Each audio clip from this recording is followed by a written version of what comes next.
Hello everyone and welcome. Just a quick update on the work that has been done and on the work that still needs to be done. I'm not going to show my face because I'm not very presentable at the moment, so you have to do with my annoying voice.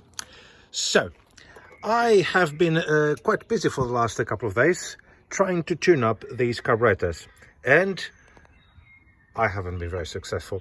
The car still struggles to start from cold.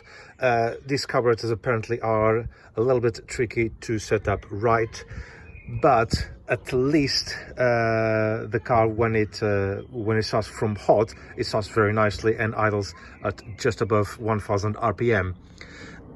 I really struggle to get to the final idle speed, which is adjusted on this air mixture screw, and all the linkages for the auto choke, which are in here and in here, which I'm really struggling to get right. So I think this case genuinely I will need a professional. I do have a carb balancing gauge that I use.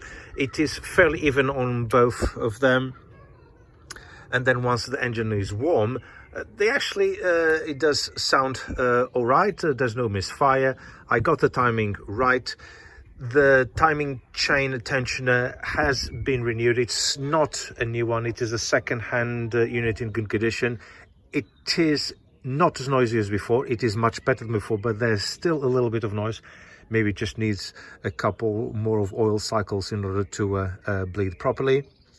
Although I did bleed it before turning the engine on, and set the timing, which was a little bit difficult initially because the spy hole here, where it has the flywheel, it has the timing mark, which is just over there, but because it was a bit rusty, it was impossible to see with the timing light.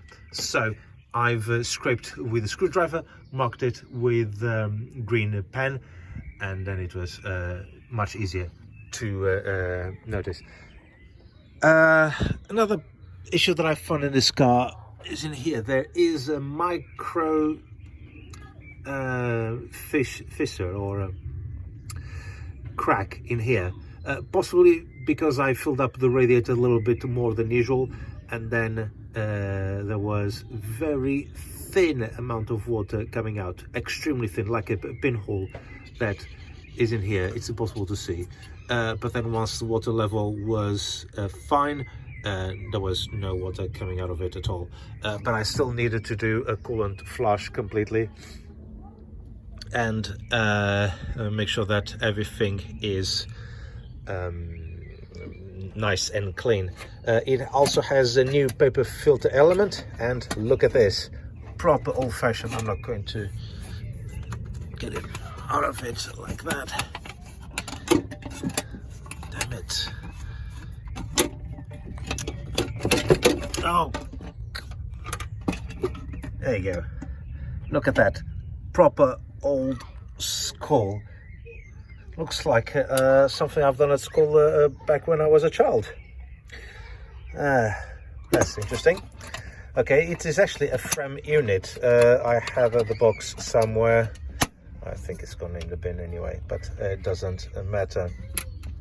So, back to the carburetors. They are a bit of a pain to set, so I'm going to get a specialist in order to set them properly. In terms of mixture, not really much of a problem. There's only one mixture adjustment screw, which is on this carburetor in here, and it's not on the other one. It's all done in here. And also I use color tune, which gave a nice blue flame, which I was quite pleased about. And then we're going to the other bits, which are there. You notice that there is no master cylinder because the old one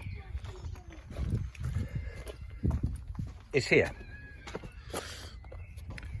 And the reason why it is here is because the master cylinder started to leak badly. I didn't know the reason why the brakes were so spongy because I adjusted the rear brakes, handbrake, everything, but the pedal was always traveling always to the floor. I just couldn't understand.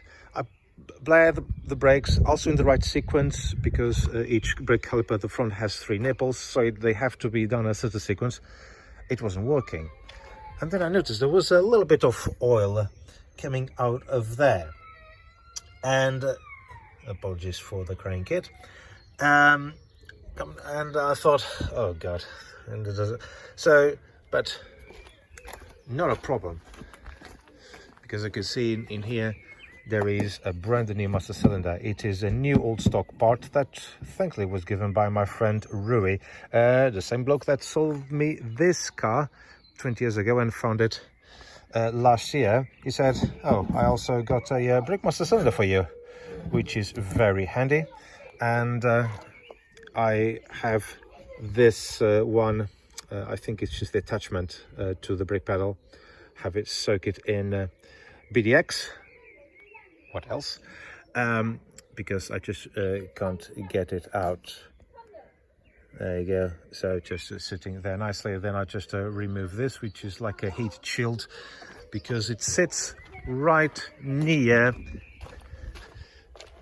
the exhaust manifold. So this is where the brake master cylinder goes. And hopefully once that's in place, my car will be able to brake fine. Other bits, I've just replaced the windscreen wipers.